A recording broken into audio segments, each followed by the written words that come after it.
যেই মাত্র সেনাবাহিনীতে গেল, এখন চুল কাটার নিয়ম আলাদা। বেটা যখন মাথায় টুপি পরবে, টুপিটার আগের মতো মন মতো না। এখন সেনাবাহিনীর ভিন্ন টুপি আছে, গায়ের জামাটা ভিন্ন, পায়ের জুতাটা ভিন্ন, কোমরের বেল্টটা ভিন্ন, প্যান্টের ডিজাইন ভিন্ন, জামার ডিজাইন ভিন্ন, খাবারের মেনু ভিন্ন, থাকার জায়গা ভিন্ন, চাকরি যাওয়ার জায়গা, চাকরি করার সিস্টেম ভিন্ন। যতদিন সেনাবাহিনীতে চাকরি করবা তুমি তোমার সিস্টেমে আর চলতে পারবা না, সেনা আইনে চলতে হবে। এর বিপরীতে চলতে গেলে পিছন দিয়া পাছায় লাথি খাওয়ার সম্ভাবনা। সেনাবাহিনীতে চাকরি করতে যায়া মাইর খায়া পলায়া গেছে এমন সেনা সদস্য আছে। আমার এক মুসল্লির ছেলে সেনাবাহিনীতে সে অফিসার পোস্টে ইন্টারভিউ দিয়ে টিকছে। ছেলেটা ইঞ্জিনিয়ারিং পাশ করা, বিসি ইঞ্জিনিয়ার। তারপরে শখ হয়েছে সেনাবাহিনীতে চাকরি করবে। আজীব তো, একজন বিসি ইঞ্জিনিয়ার তেমনি ভালো চাকরি পায়। ইন্টারভিউ দেওয়া হয়ে গেল, এবার ট্রেনিং চলছে। ট্রেনিংয়ে গেল, কয়েক মাস ট্রেনিং করার পরে বাবার একমাত্র ছেলে, বাপ একটা কলেজের প্রিন্সিপাল, আমার খুব ঘনিষ্ঠ। কয়েক মাস যাওয়ার পরে দেখি ছেলে বাড়িতে। আমি জিজ্ঞাসা করলাম কি খবর, ছুটিতে আসছে নাকি? বলে জি না, একবারে চলে আইছে। বললাম কি বলেন? সেকেন্ড আপনার সে জয়েন করবে অফিসার পোস্টে। এত বড় সুযোগ পাইয়া চলে আসছে মানে কি? কয়দিন আগে কি জানি ভুল করছে, তা ড্রামের মাঝে পানিতে চুবাইয়া রাখছে। কি বলেন? কয় হুজুর বড় ড্রাম পানির মাঝে চুবাইয়া মাথার মাঝে দিছে সাপ, এখন নিঃশ্বাস নিতে পারে না, ফোলা একটু মোটা সোটা, নিঃশ্বাস আটকা মরে যেতে লাগছিল। যখন চান্স পাই আমারে ফোনে জানাইছে বিকাল বেলায়, আব্বা আজকে এরকম। আমি কইছি একটাই ফু, বিসি ইঞ্জিনিয়ারিং পাস করাইছি, চাকরি আর লাগবো না, চল্লা না কইয়া ফলাই চল্লাইছি। ওই ছেলেটা এখন একটা ইউনিভার্সিটির প্রফেসর, পাবলিক ইউনিভার্সিটির প্রফেসর সিলেটে। সিলেট বিজ্ঞান ও প্রযুক্তি বিশ্ববিদ্যালয়ের এখন সে প্রফেসর। ওইটা ছেড়ে দিছে, মেধাবী ছেলে তো, পরে ইউনিভার্সিটির টিচার হয়ে গেছে।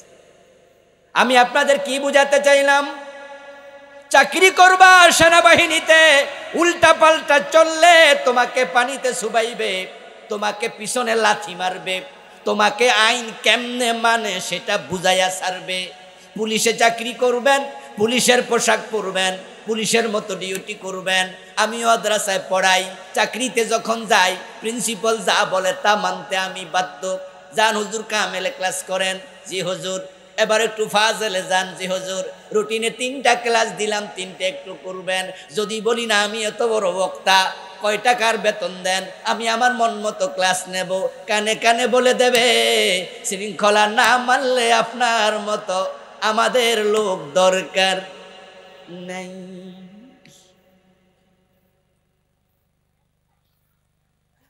ও আল্লাহর বান্দা, তুমি যদি আল্লাহর চাকর হও, আল্লাহর গোলাম হও, দুনিয়ায় আল্লাহর আইন মতো জীবন চালানো দরকার আছে না নাই? যে আল্লাহর জমিনে আল্লাহর আইন কায়েমের কথা বলবে, ওই নামাজির চেহারা কালো হয়ে যায়, এমন নামাজি 2-4 জন আছে না নাই? সে আল্লাহর আইন মানতে রাজি। এই কেমন ইবাদতকারী? আসলে ব্যাপার হলো ইবাদত আল্লাহর করে কথাটাই বুঝে নাই। ইবাদত বলতে যা বুঝি, নামাজ রোজা হজ যাকাত জিকির আজকার তাসবিহ তাহলিল, এগুলা ইবাদত। ও দোস্ত, মনে করে ফজরে আজান হলো মসজিদে গেলাম, মন্দিরে যাই নাই। জোহরে আজান হলো আবার মসজিদে গেলাম, গির্জায় যাই নাই। মাগরিবে আজান হলো আবার মসজিদে গেলাম, কোনো পেগোডায় যাই নাই। এইভাবে দিন 5 বার মসজিদে নামাজ পড়ি, তো আমি তো আল্লাহর ইবাদতই করি। অথচ নামাজ রোজা হজ যাকাত যেগুলাকে আমরা ইবাদত মনে করি, এগুলো ইবাদতের অংশ, এগুলো আসলে ইবাদত না। যেমন নাক, কান, গলা, মাথা, হাত, পা, কলিজা, কিডনি মানুষের দেহের অংশ, কিন্তু এগুলো মানুষ না। কিডনির নাম মানুষ না, হাতের নাম মানুষ না, পায়ের নাম মানুষ না, ফুসফুসের নাম মানুষ না, মাথার নাম মানুষ না। এক একটার এক এক নাম। মানুষ হবে তখন সবগুলো একসাথ হবে।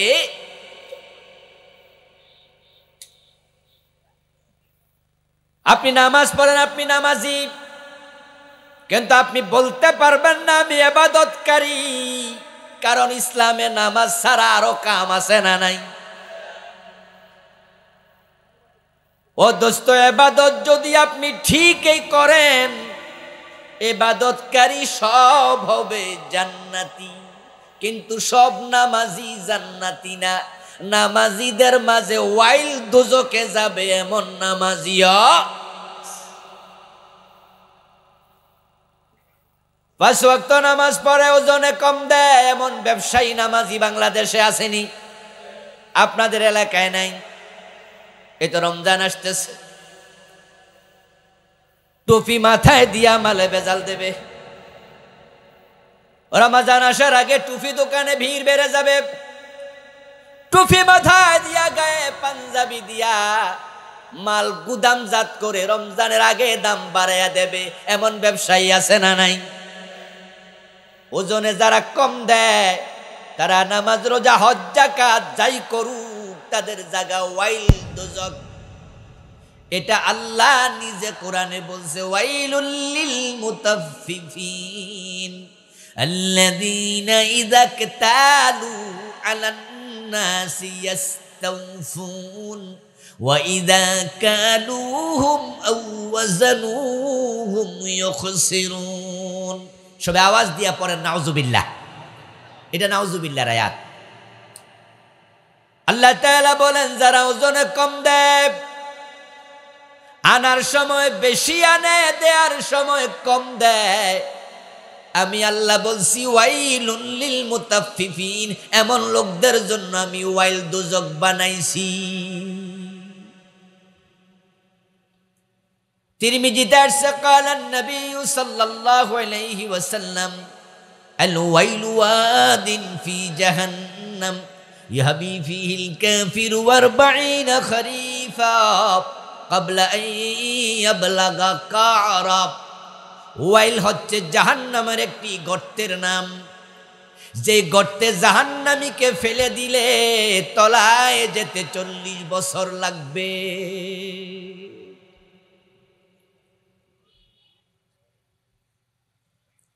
ফাওয়াইলুল লিল মুসাল্লিন, এই আয়াতটা কে পারে না?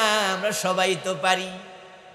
সূরা মাউনের আয়াত, আরাইতাল্লাযী ইউকাযযিবু বিদ্দীন, এ সূরা পারেন না সবাই? ফাওয়াইলুল লিল মুসাল্লিন বাংলা অর্থ হলো কিছু মুসল্লির জন্য ওয়াইল দোজক। মুসল্লি কারে কয়? বেনামাজিরে মুসল্লি কয় নাকি? মুসল্লি কাকে বলে? তো আল্লাহ বলে নামাজির জন্য ওয়াইল দোজক। আপনি নামাজ পড়ে জান্নাতি বলার সুযোগ নাই, কিন্তু ইবাদতকারীর জন্য জান্নাত নিশ্চিত। হ্যাঁ, নামাজ জান্নাতের চাবি, নামাজ পড়িতেই হবে। নামাজ না পড়ে মোমেন থাকা যাবে না, কিন্তু নামাজ পড়লে জান্নাতি তা নয়। ফাওয়াইলুল লিল মুসাল্লিন বলে আল্লাহ বুঝায় কত নামাজি ওয়াইল দোজকে।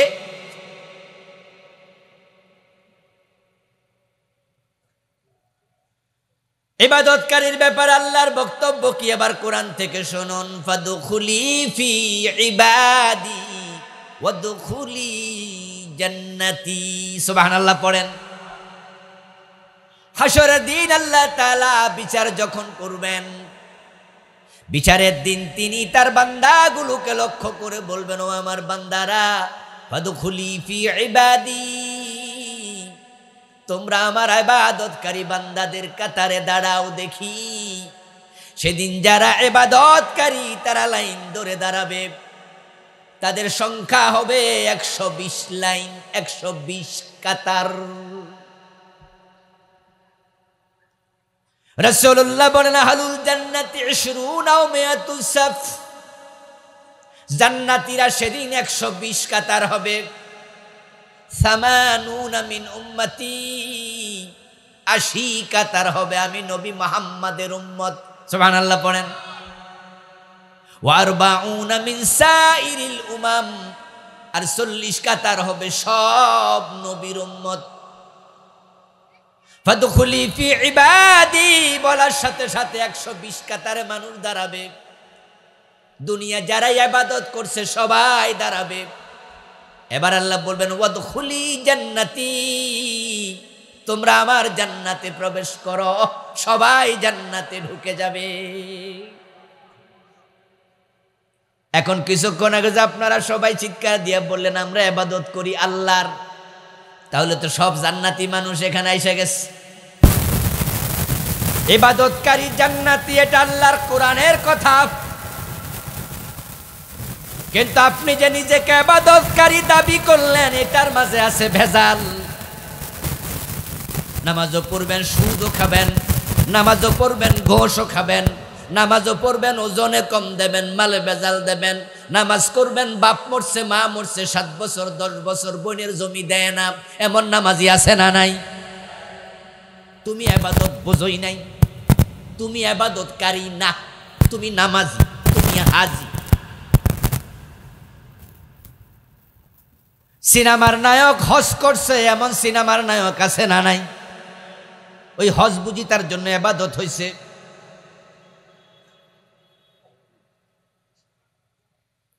সুদী ব্যাংকের মালিক, সুদী ব্যাংকের মালিক 10 বার হজ করে লাইছে।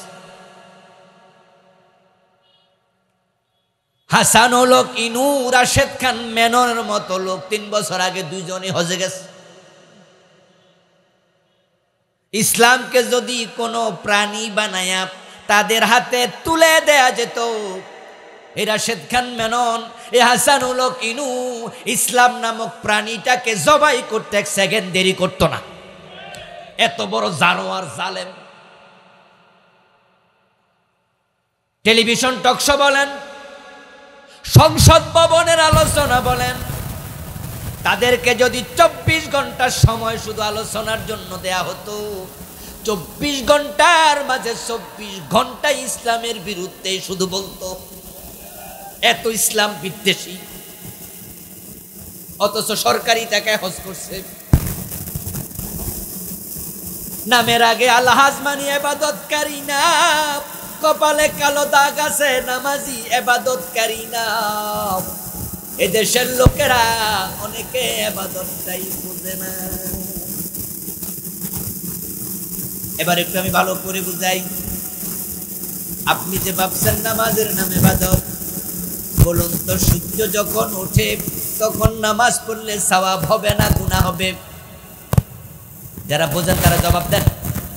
সূর্য ওঠার সময় নামাজ পড়া অনুমোদিত না নিষেধ? জায়েজ না হারাম? ওই সময় নামাজ পড়লে হারাম হয়। হারাম কি সওয়াব না গুনাহ? সগীরা না কবিরা?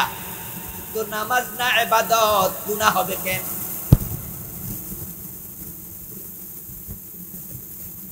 আপনি ভাবছেন রোজা রাখার নামে ইবাদত, বলুন তো ঈদের দিন রোজা রাখা জায়েজ না হারাম? ঈদের দিন রোজা রাখলে সওয়াব হবে না গুনাহ? সগীরা না কবিরা? তো রোজা কবিরা গুনাহ হয়, ঈদের দিন রাখলে ইবাদত হলো কেমনে? আমার বন্ধু এবার শুনুন, সূর্য ওঠার আগে নামাজ পড়ো, সূর্য ওঠার সময় নামাজ বন্ধ রাখো। রমাদানে রোজা রাখো, ঈদের দিন বন্ধ রাখো। এই নির্দেশ দিয়েছেন আল্লাহ এবং তার রাসূল। তাই সূর্য ওঠার আগে নামাজ পড়লে ইবাদত, সূর্য ওঠার সময় না পড়া ইবাদত। ঘুমাইছেন রাতের বেলায়, কখন যে আজান হলো ফজরের টের পান নাই। ঘুম থেকে উঠতে উঠতে একটু লেট হয়ে গেল, উঠে দেখেন ঘড়ির দিকে তাকাইয়া 6টা 42 বাজে। আপনি জানেন যে এখন 6:40 41 সূর্য ওঠে, 6:42 মানে অলরেডি সূর্য, কথা বলেন না ভাইয়েরা, সূর্য অলরেডি উঠতেছে। ওই টাইমে কি আপনি ফজরের নামাজ পড়বেন না একটু অপেক্ষা করবেন? ওই টাইমে যদি আপনি ফজরের নামাজ শুরু করে দেন, নিষিদ্ধ কাজ করলেন, হারাম কাজ করলেন। 3 টাইমে নামাজ পড়া নিষেধ। সূর্য ওঠার সময়, সূর্য ডোবার সময় এবং সূর্য যখন সরাসরি মাথার উপরে থাকে তখন।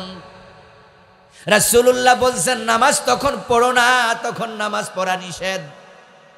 সূর্য ওঠার আগে পড়ো, সূর্য ওঠা কালে পড়ো না। এখন তখন আপনি রাসূলের কথা না মেনে যদি নামাজ পড়া শুরু করে দেন, ইবাদত হবে না। তাহলে এবার জবাব দিন যারা বুঝদার, নামাজ পড়াটা ইবাদত না আল্লাহ রাসূলের কথা মানার নাম ইবাদত? রমাদানে রোজা রাখো, ঈদের দিন রেখো না। এখন রমাদানে রোজা রাখলেন, ঈদের দিনও রাখলেন, ঈদের দিন সওয়াব হবে না গুনাহ? আপনার এই মুত্তাকিগিরি চলবে না। আপনি বলবেন যে আমি রোজা সারা বছর রাখবো, ইসলাম বলবে 5 দিন হারাম। রোজা রাখা কয়দিন হারাম? কোন 5 দিন? ঈদুল ফিতরে 1 দিন, ঈদুল আজহায় 4 দিন। কোন 5 দিন? ঈদুল ফিতরে কয় দিন আর ঈদুল আজহাতে 4 দিন। ঈদের দিন এবং তারপরে 3 দিন। ঈদুল আজহাতে মোট 4 দিন, ঈদুল আজহা তারপরে 3 দিন, আর ঈদুল ফিতরের 1 দিন। 5 দিন রোজা রাখতে মানা করছে নবী মুহাম্মদ। ওই দিন রোজা রাখলে হারাম হয়, ইবাদত হবে না, উল্টা গুনাহ হবে। এতে প্রমাণিত হয় রোজা ইবাদত নয় রে আল্লাহর বান্দা, আমার নবী আমার আল্লাহ কথা মানার নাম। এখন আল্লাহ বলছে নামাজ পড়ো, আল্লাহ বলছে সুদ ছাড়ো। আপনি নামাজও পড়লেন, সুদও খাইলেন, ইবাদতকারী নয়।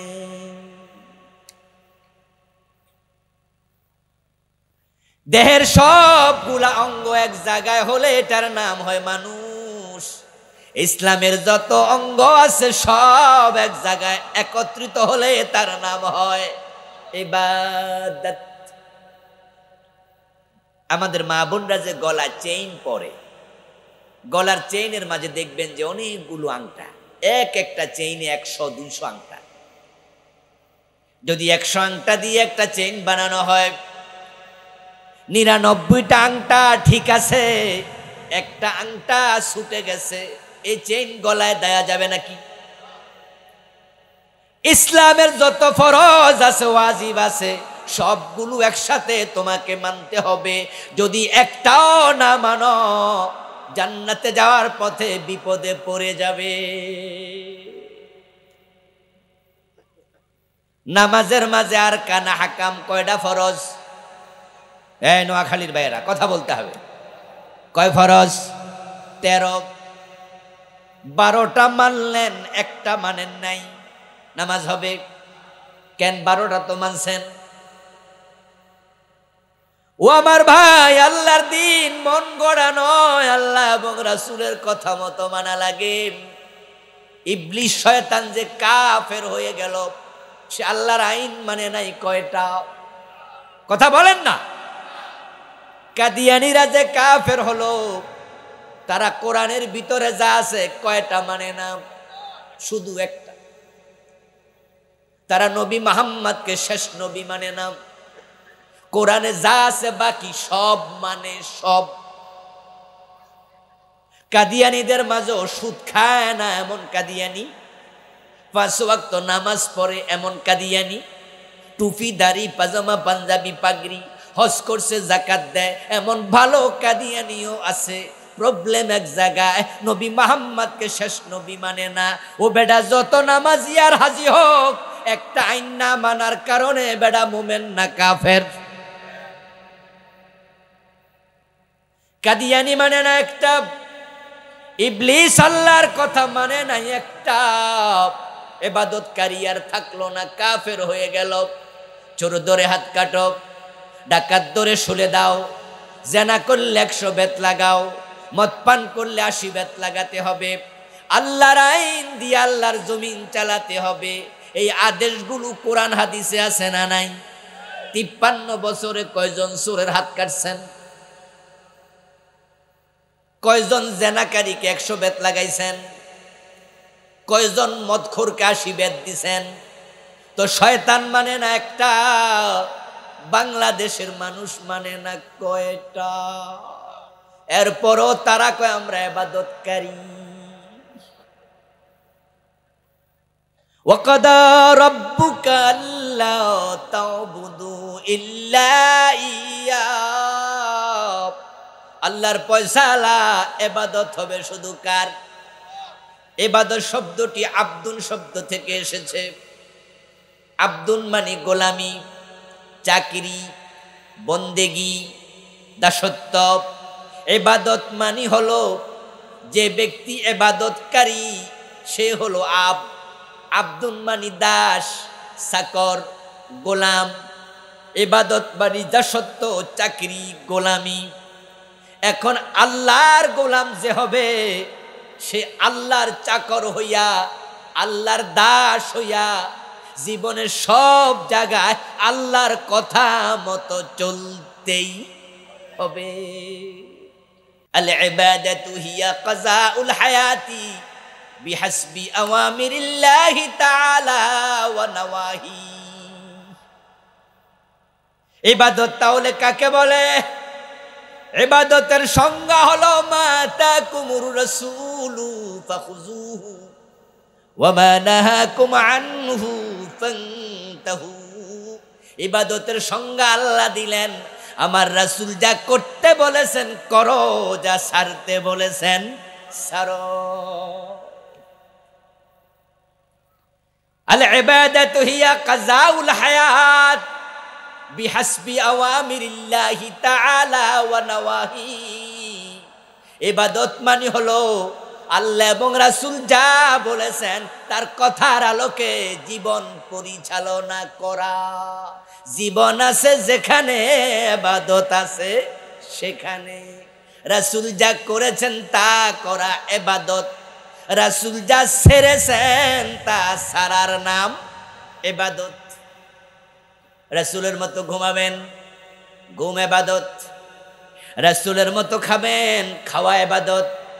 এটা আওয়াজ দিয়ে বলুন তো রাসূল কোন হাতে খাইছে? কিরে ভাইয়েরা কথা কয় না কেন? রাসূল কোন হাতে খাইছে? খাওয়ার শুরুতে কি বলছে? হারাম খাইছে না হালাল খাইছে? সব খাইছে না কিছু ফালাই দিছে? আমরা তো খাইতে গেল মুরগির বাচ্চার মতো খাবার নষ্ট করি, এটার নাম দিয়েছে আধুনিকতা। এটা হলো চরম অসভ্যতা, ঠিক কি না? চা দোকানে দেখবেন যে কিছু কিছু অতি ভদ্র লোক বাম হাতে চা খায়। ঢাকা শহরে এগুলো অ্যাভেলেবেল দেখা যায়। একটু ভিআইপি রেস্টুরেন্টে গেলেই দেখা যাচ্ছে যে ভদ্রলোক বাম হাতে খাইতেছে। এমনও আমি দেখেছি বাম হাতে চা খায়, ডাইন হাতে বিড়ি টানতেছে, মানে একসাথে দুইটা টান মারতেছে।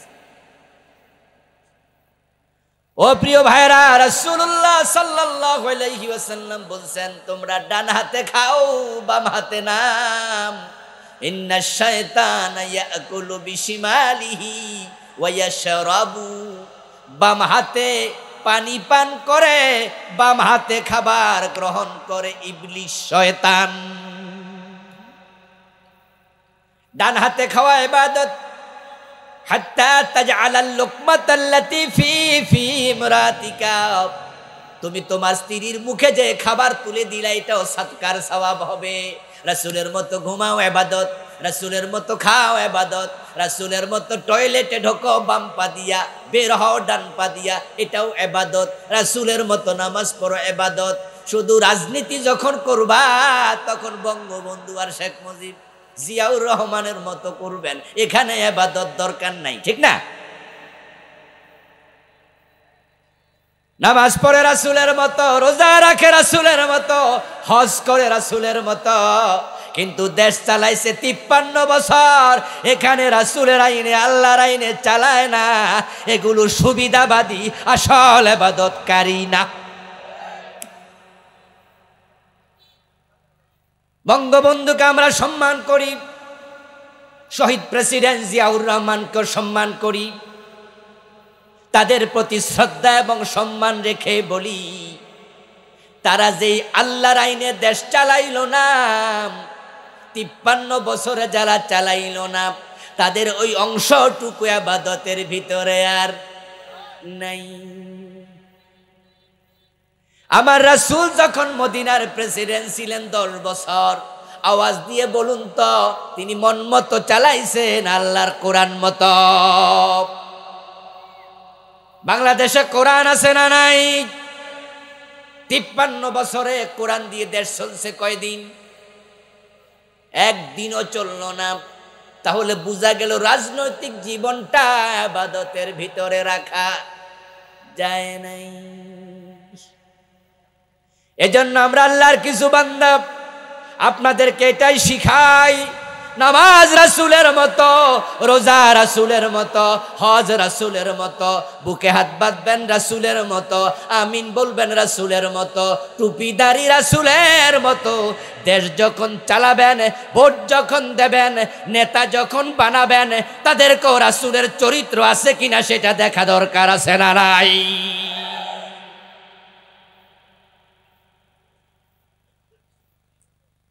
আল্লাহর অর্ডার ইবাদত করো, আল্লাহর, আল্লাহ ছাড়া কারো ইবাদত করা যাবে না। এবার দ্বিতীয় অংশ, ওয়াবিল ওয়ালিদাইনি ইহসানা, এবং মা বাবার সাথে ইহসান করো। ও আল্লাহর বান্দা, ইবাদত করে যে আল্লাহকে খুশি করতে চাও, তোমার মা তোমার বাবা যদি তোমার উপর নাখোশ থাকে, তুমি ইবাদত করে আল্লাহকে খুশি করতে পারবা না। প্রিয় নবীজি বলেছেন, রাদার রফি রেদাল ওয়ালিদাইন ওয়া সাখাতুর রাব্বি ফি সাখাতিল ওয়ালিদাইন। তোমার মা বাবার সন্তুষ্টির উপরে আল্লাহর সন্তুষ্টি নির্ভর করে, তোমার মা বাবার অসন্তুষ্টির উপর আল্লাহর অসন্তুষ্টি নির্ভর করে। যেই সন্তানের উপর মা বাবা খুশি না, সে 50 বার হজ করেও আল্লাহকে খুশি করতে পারবে।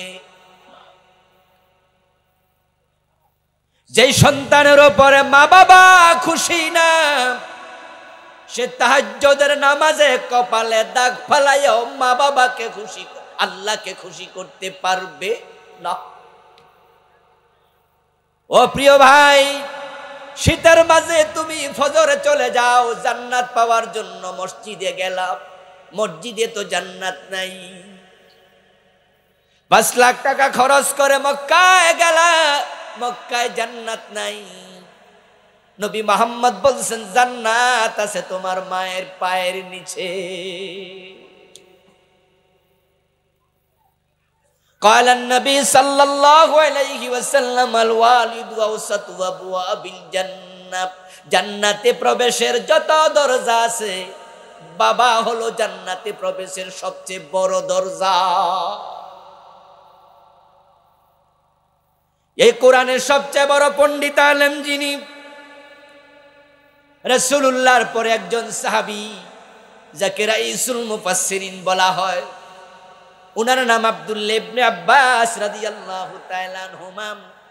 উনি দুনিয়ার মানুষকে বলতেছে, শোনো, সহিহ বুখারীতে এসেছে উনার বক্তব্যটা। ইবনে আব্বাস বলেন, ইন্নী লা আ'লামু আমালান আকরাবু ইলাল্লাহি মিন বিররিল ওয়ালিদাইন। দুনিয়ার মানুষেরা আল্লাহকে পাওয়ার জন্য যত ইবাদত করো, আমি ইবনে আব্বাস কি বলি শোনো, মা বাবার খেদমতের মাধ্যমে আল্লাহর যত কাছে যাওয়া যায় এমন ইবাদত আর একটাও নাই।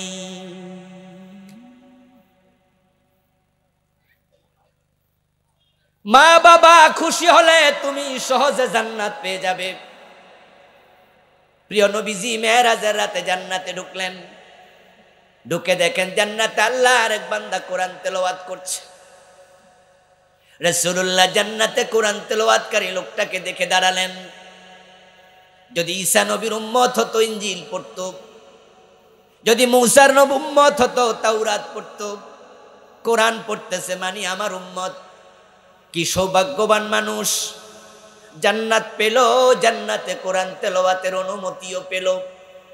তাই নবীজি জিবরিল আমিনকে প্রশ্ন করছেন, মান হুয়া, ও জিবরিল এই লোকের পরিচয় কি? জিবরিল আমিন বলে, ইয়া রাসূলুল্লাহ আপনি কি চিনেন নাই? হুয়া হারিসা ইবনে নুমান, এটা আপনার সাহাবী হযরত হারিসা। আল্লাহর নবী জানেন যে হারিসা এখনো মরেই নাই, অথচ জান্নাতে কোরআন পড়ছে। রাসূলুল্লাহ দুনিয়ায় ফিরে আসলেন, হারিসা ইবনে নুমানকে কাছে ডাকলেন। হারিসা ইবনে নুমানের জীবনী পড়ে দেখলাম তিনি মারা গেছেন হযরত ওমরের জামানায়, রাসূলুল্লাহর ইন্তেকালের অনেক বছর পর। হারিসাকে ডেকে রাসূল বলে, হারিসা এমন কি নেক আমল করছো, আমি তোমাকে জান্নাতে কোরআন তেলাওয়াত করতে দেখে এসেছি। হারিসা বিন নুমান বলেন, ইয়া রাসূলুল্লাহ অন্য সাহাবারা যে আমল করে আমিও তো সেটাই করি, আপনি যা বলেছেন সেটাই তো করি। তবে ইয়া রাসূলুল্লাহ একটা অতিরিক্ত আমল আমার আছে যেটা সবার নাই, সেটা হলো আমার বুড়া মা আছে যিনি নিজ হাতে খেতে পারে না, আমি হারিসা তাকে নিজ হাতে খাওয়াই। হযরত হারিসা রাসূলের সাথে গল্প করছেন, এর মাঝে প্রতিবেশী কয়েকজন সাহাবী আসলো।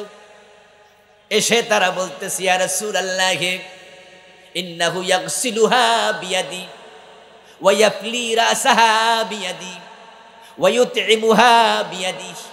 ও রাসূল, সে তার মাকে নিজ হাতে খাওয়ায়া দেয়, বুড়া মা গোসল করতে পারে না, হারিসা আমারে গোসল দিয়ে দেয়, মায়ের মাথার চিরুনি গুলা আশ্রয়া দেয়। কানা বাররান নাসি বি উম্মিহি, আমরা নিজেরা দেখেছি দুনিয়াতে যত মানুষ মায়ের সাথে ভালো আচরণ করে হারিসা সবার চেয়ে অগ্রগামী। সুবহানাল্লাহ পড়েন। অতটুকু শুনে প্রিয় নবী জবাব দেন, কাযালিকাল বিররু কাযালিকাল বিররু কাযালিকাল বির। রাসূল তিনবার বললেন, হারিসা আমি বুঝে ফেলেছি, এটাই বিররুল ওয়ালিদাইন, এটাই বিররুল ওয়ালিদাইন। তোর মায়ের দোয়ার কারণে তুই দুনিয়ায় থাকতে জান্নাত পেয়ে গেছিস। যাদের ঘরে মা বাবা আছে তাদের ঘরে জান্নাত আছে। মা বাবাকে জীবিত পাইয়া বুড়া অবস্থায় পাইয়া যে সন্তান জান্নাত পায় না, তার মতো ফোরাকো পাইলা সন্তান আর। একদিন প্রিয় নবীজি সাল্লাল্লাহু আলাইহি ওয়াসাল্লাম বক্তৃতা দিচ্ছিলেন, আলোচনার মাঝে হঠাৎ তিনি বদদোয়া দিতে শুরু করলেন, যেটা তার চিরাচরিত অভ্যাসের খেলাফ। তিনি বলছেন, রাগেমান ফুহু রাগেমান ফুহু রাগেমান ফুহু, তার নাক দুলায় লুটে যাক, তার নাক দুলায় মলিন হয়ে যাক, ওই লোকটা ধ্বংস হয়ে যাক। কোন একজন সাহাবী দাঁড়ালেন, ইয়া রাসূলুল্লাহ আপনি কাকে বদদোয়া দিচ্ছেন? নবীজি জবাব দেন, মান আদরাকা ওয়ালিদাইহি ইনদাল কিবার আহাদাহুমা আও কিলাহুমা সুম্মা লাম ইয়াদখুলিল জান্নাহ। আমি ওর কথা বলছি যে মা বাবা দুইজনকে অথবা একজনকে বৃদ্ধ অবস্থায় পেয়েছে, অথচ খেদমত করে জান্নাত পায় নাই, জান্নাত তো তার ঘরেই ছিল। হুমা জান্নাতুকা ওয়া নারুকা।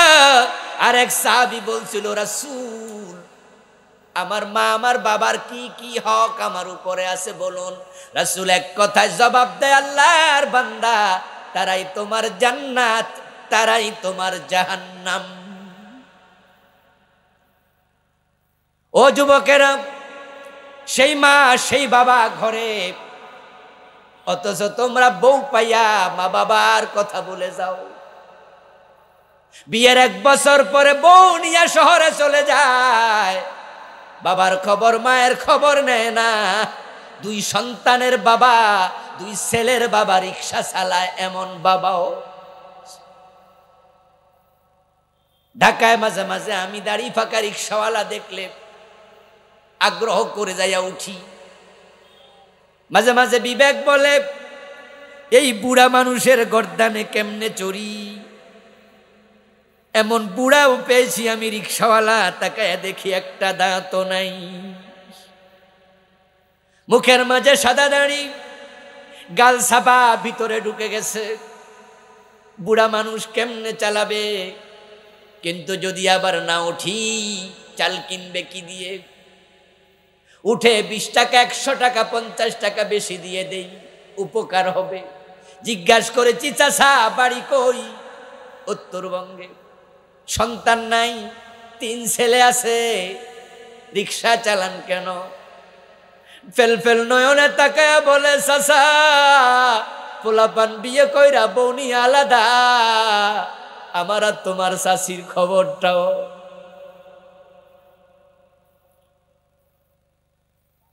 ও দোস্ত, রাসূলুল্লাহ সাল্লাল্লাহু আলাইহি ওয়াসাল্লাম বলেছেন, 2টা অপরাধ করো না, যেই 2 অপরাধের শাস্তি আল্লাহ আখিরাতের জন্য জমা রাখে না। বাবানে মুআজ্জালানে উকুবাতুহুমা ফিদ দুনিয়া, 2টা অপরাধের শাস্তি আল্লাহ দুনিয়ার মাঝে দিয়ে ছাড়ে। আল বাগিয়ু ওয়াল উকুব, একটা হলো জুলুম, আর একটা হলো মা বাবার সাথে বেয়াদবি অবাধ্যতা। যদি মানুষ কারোর উপর জুলুম করে, মাজলুমের বদদোয়া আর আল্লাহর মাঝখানে কোনো পর্দা থাকে না, এবং মাজলুমের ফরিয়াদ আল্লাহ তাআলা ফিরায় না। জালেমরে দুনিয়া শাস্তি দিয়ে আল্লাহ ছাড়বেই। তার প্রমাণ তো আগস্টের 5 তারিখে আমরা পাইছি। 11 জন বড় নেতারে ফাঁসি দিছে। মে মাসের 5 তারিখে শাপলা চত্বরে আলেমদের বুকে গুলি দিছে। জুলাইয়ের 1 তারিখ থেকে আগস্টের 5 তারিখ পর্যন্ত ক্ষমতার মোহে পইরা 2000 ছাত্রকে হত্যা করেছে। এই জালেমদের শাস্তি আল্লাহ দুনিয়ায় ফিরাইছে। এখন অনেকে পলানোর জন্য ইঁদুরের গর্ত খুঁজে পায় না।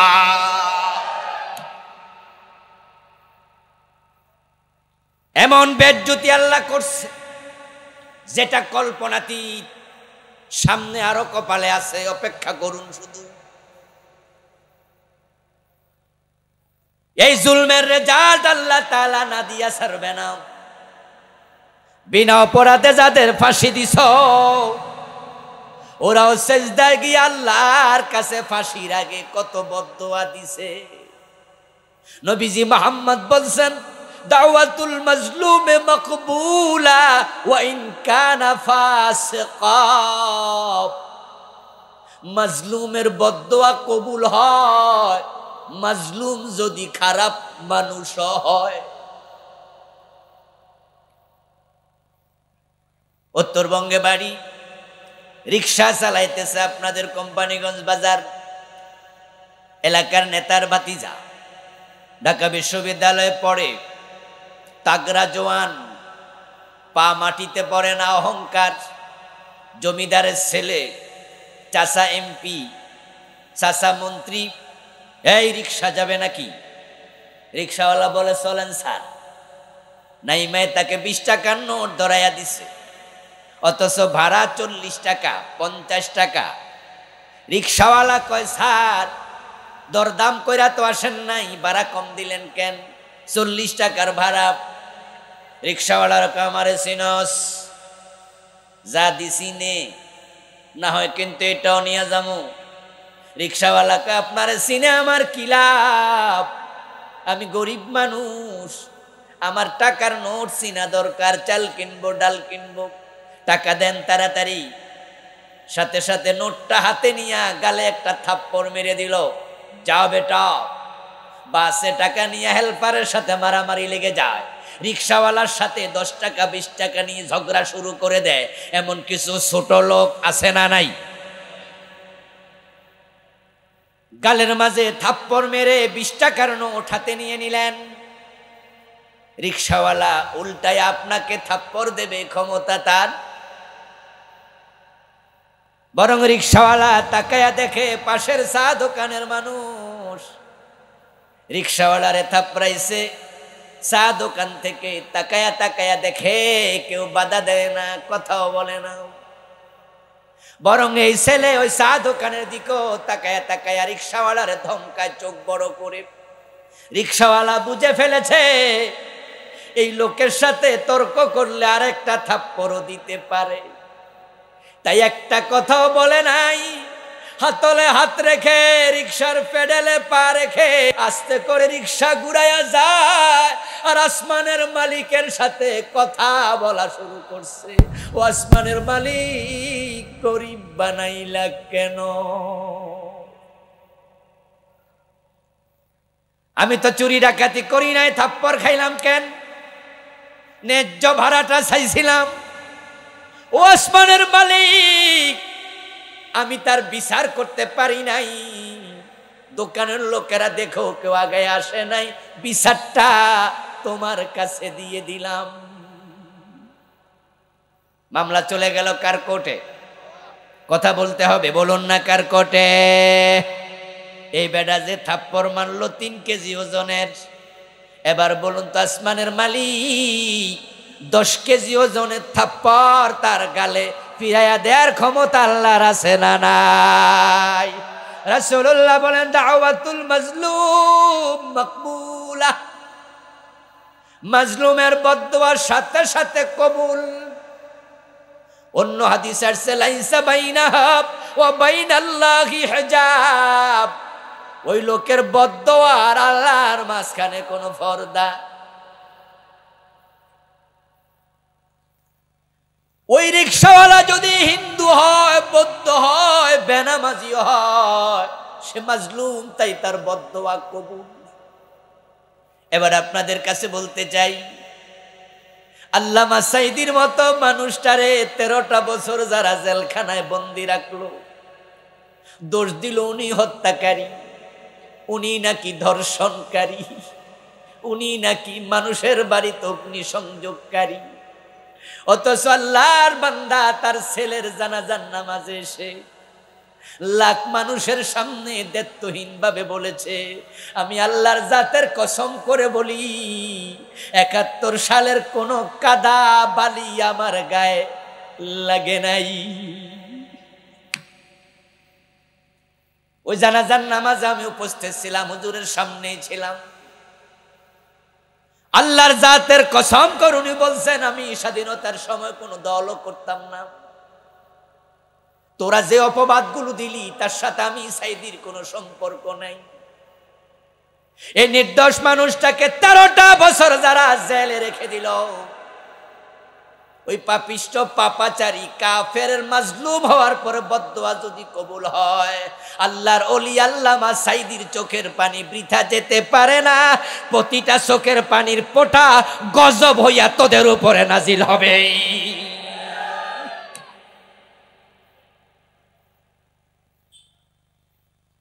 কি বেইজ্জতি আল্লাহ করলো তাদের নিয়োগ করা সেনাবাহিনীর প্রধান, তাদের আত্মীয়।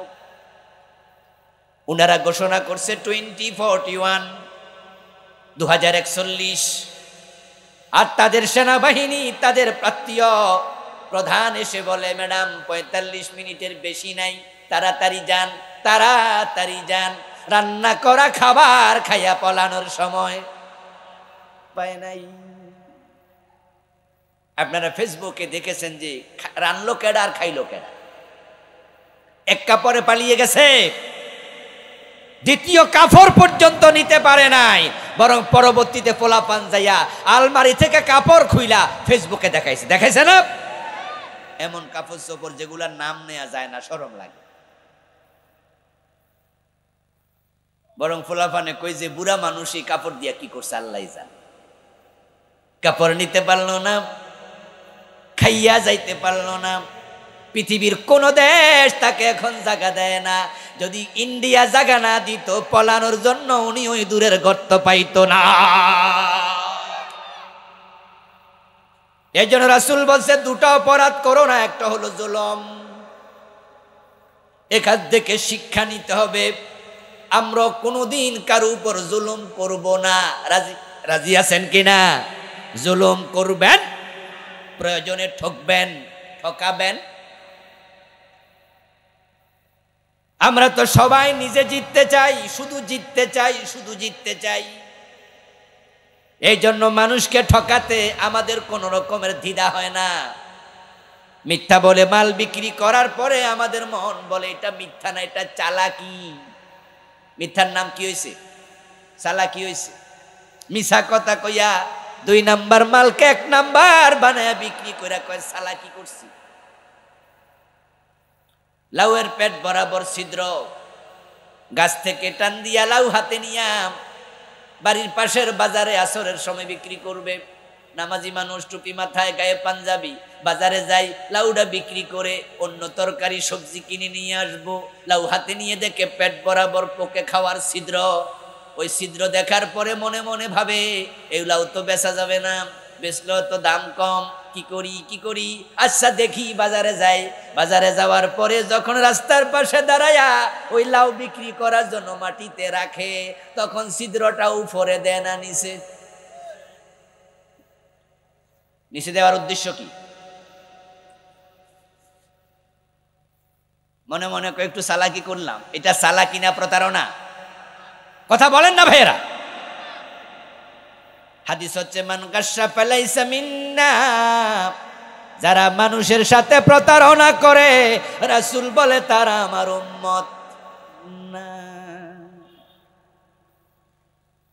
এখন মাটির মাঝে লাউ রাইখা মনে মনে কয় আল্লাহ তাড়াতাড়ি কাস্টমার মিলাইয়া দাও, কাস্টমার মিলাইয়া দাও। একজন এসে জিজ্ঞাসা চাচা লাউ কত? মনে মনে দরদাম লাগবো না, নিলেই বাসি। আরে ভাই যা পারেন দেন, তাড়াতাড়ি নেন। আমনে আমার এলাকার মানুষ 20 টাকা 30-50 টাকা যা পারলো বেচলো, পকেটে নিয়ে আর দেরি করে না, দাঁড়ায় না। বেটা যদি টের পাইয়া আসরের নামাজ পড়ার জন্য দৌড়া মসজিদে ঢুকে আল্লাহু আকবার, ইয়াকা না'বুদু ওয়া ইয়াকা নাস্তাইন, আল্লাহ আমি শুধু তোমার গোলাম, গোলামি করতে আসছি। আল্লাহ কয় গোলাম 5 মিনিট আগে তুই এটা কি করলি?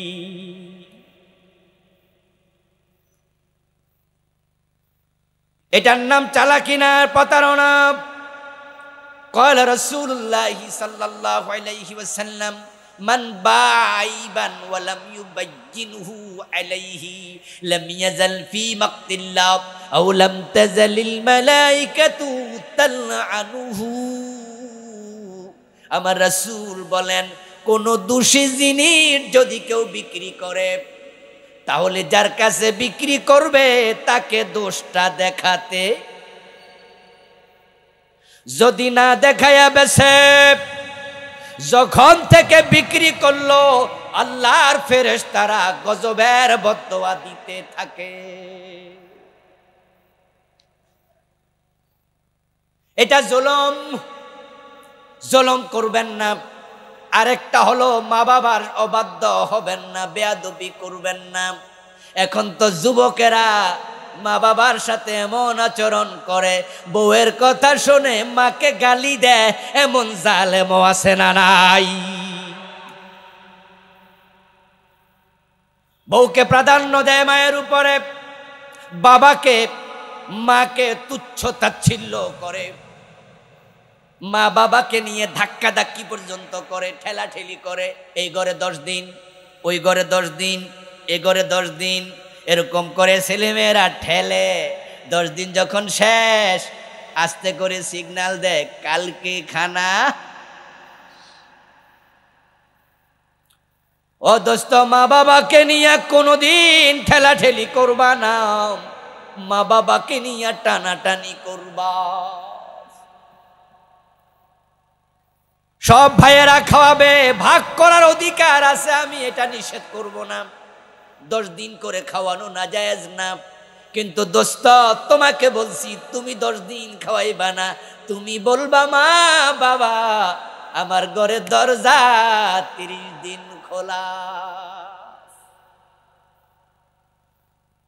তোমার মা তোমাকে একা পেটে নিয়েছে, কাউকে ভাগ দেয় নাই, তুমি কেন ভাইয়ের কাছে ভাগ করো?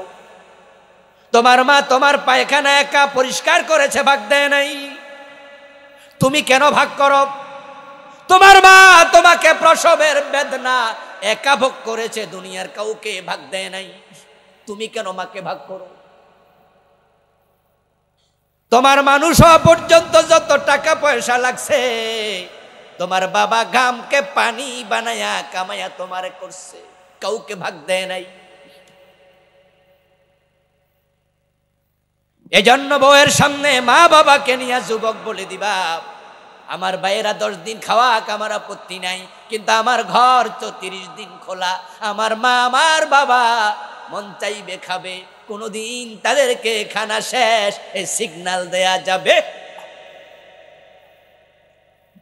এমন ঘটনা ঘটে, 10 দিন খাবার শেষ হলো, 12তম দিন চলছে এখন। ওই 2 দিন খাচ্ছে অন্য ভাইয়ের ঘরে। এই অবস্থায় শ্বশুর শাশুড়ি আসছে, মেহমান দেখে বাজার থেকে বড় ইলিশ মাছ, বড় রুই কাতলা মাছ আনছে। ওই ইলিশ মাছ রুই কাতলা মাছ দেখে বুড়া মা বাবা মনে মনে ভাবে, নিশ্চয়ই আজকে রাতে আমাদেরকে একটু ডাকবেই। এখন ছেলে তার বউয়ের কাছে যায়, আস্তে করে কয়, মারে একটু ডাকি, বাবাকে একটু ডাকি। দাজ্জাল বউ ধমক দিয়া বলে, 2 দিন আগে না খানা শেষ হলো, এত ডাকাডাকি কেন? পরে ডাইকো, আজকে আমার মা আইছে, ইলিশ মাছের মাথাটা মা খাবে, মা শখ করে। জামাই বিলাইয়ের মতো মেও মেও করে বউয়ের সাথে ভয়ে কথা বলে না। রাতের বেলায় খাবার শ্বশুর শাশুড়িকে নিয়ে খেয়ে ফেললো, মা বাবাকে ডাকে নাই। এমন জালেম সন্তান 2-1 জন আছে না নাই? রাতের বেলায় মা বসে আছে, বাবা বসে আছে, ডাক পড়বে, গড়ির দিকে তাকায় দেখে সারের নামাজ তো পড়ছি, 1 ঘন্টা হয়ে গেল, ডাক কেন পড়ে না? 1.5 ঘন্টা, 2 ঘন্টা, 9:30, 10টা, মনে মনে ভাবে ডাক পড়ার সম্ভাবনা। ওই ছেলের ঘরে খাচ্ছে আজকে তরকারি তেমন ভালো না, বারবার ছোটকালের দৃশ্য চোখে ভাসে। এই মা মনে মনে বলে, নিজে না খাইয়া মাছ কাঁটা বেছে বেছে তোরে খাওয়াইছি রে ছেলে, আজকে তুই আমাকে ডাকলিও না। ও দোস্ত, বদদোয়া দেয়া লাগে না, বদদোয়া দেয়া লাগে না। মনে রাখবেন, দোয়া এবং বদদোয়া এটা মুখের সাথে সম্পৃক্ত না, এটা হৃদয়ের সাথে সম্পৃক্ত।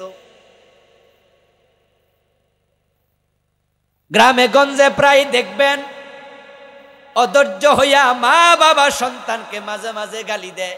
গ্রামে তো কয় খোদার কাডা, আল্লাহর কাডা। এমন মাও আছে, ফোলা কথা না হইলে কয় গজব ফরু, কইলা না? আচ্ছা, বদদোয়া সব কবুল হইলে ফোলা বড় হইতো নি, গজবে তো শেষ হয়ে যেত। আল্লাহ তাকায়া দেখে এই মা আসলে অন্তর থেকে বদদোয়া দেয় নাই, মুখে মুখে কইছে আর ওই খোদার কাডা। দোয়াও ঠিক তাই, মুখে বললে যদি দোয়া হতো তাইলে কোনো মা বাবার ছেলে মেয়ে ল্যাংড়া হতো না, খোড়া হতো না, গরিব হতো না, কষ্ট পেত না। কারণ সব মা সব বাবা ফোলারে মন বইরা দোয়াই করে, মাইয়ারও করে, মাথায় হাত দিয়া দোয়া করে। সব দোয়া কবুল হয় না, দোয়া অন্তরের সাথে সম্পৃক্ত। ওই যে মারে ডাকো নাই, বউ সাথে শ্বশুর শাশুড়িকে নিয়া আজকে ইলিশ মাছ খাইছো, ওই যে মা মনে মনে কইছে আমারে ডাকলি না, এই মনের বদদোয়া তোমার উপর গজব হইয়া অবতীর্ণ হবে। আমি কুমিল্লা ধামতে আলিয়া মাদ্রাসা থেকে কামেল পাশ করছি। তো ওখানকার প্রিন্সিপাল যিনি ছিলেন তিনি একজন পীর সাহেব ছিলেন, মারা গেছেন তিনি, আল্লাহ জান্নাত নসিব করুক, মহতারাম আব্দুল হালিম রাহেমাহুল্লাহ। তো আব্দুল হালিম সাহেব ধামতির পীর, উনার বাবা ছিল সসিনার যে পীর সাহেব নেসারউদ্দিন রহমতুল্লাহ আলাই, মূল পীর। ওই সসিনার পীর সাহেবের কলিগ ফুরফুরার খলিফা নাম ছিল মাওলানা আজিমউদ্দিন। তো মাওলানা আজিমউদ্দিন রাহেমাহুল্লাহ উনি ছিলেন সসিনার নেসারউদ্দিনের বন্ধু, ফুরফুরার আবু বকর সিদ্দিক সাহেবের খলিফা। তো উনি ওনার বাবার কাহিনী শোনাচ্ছে যে উনাদের বাড়ির পাশে, আমিও চিনি, একটা কূপ আছে, পুকুর, কুয়া, একবারে গভীর। আমাদের মাদ্রাসার পিছনে, সামনে একটা বড় দিঘি আছে, পিছনে একটা কুয়া আছে, ওই কুয়ার পাশে ওনাদের বাড়ি। তো হুজুর একদিন নসিহত করতে গিয়ে আসরের পরে আমাদেরকে বলছে, শোনো বাবারা, আমার বাবা নামাজ পড়ার জন্য ঘর থেকে বের হয়েছে, তখন চাপা কল ছিল না।